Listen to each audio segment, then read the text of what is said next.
মিথ্যা পূজা, কলমে কবি পার্থপ্রতিম চ্যাটার্জি।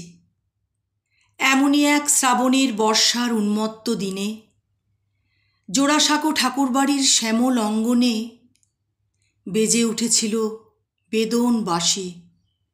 জীবনের চলার পথ আকীর্ণ করি মৃত্যুর বিচিত্র ছলনা জালে থেমে গিয়েছিল কলমের পথ চলা।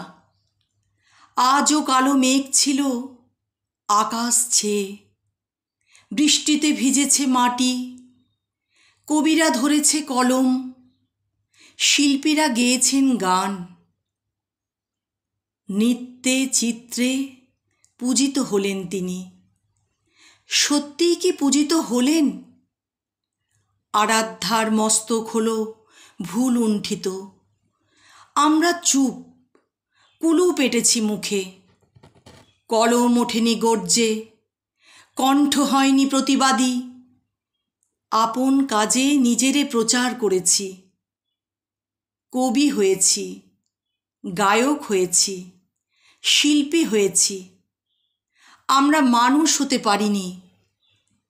তোমার পূজার ছলে ভুলে গিয়েছি তোমায় আর তোমার মর্যাদা রক্ষা করতে।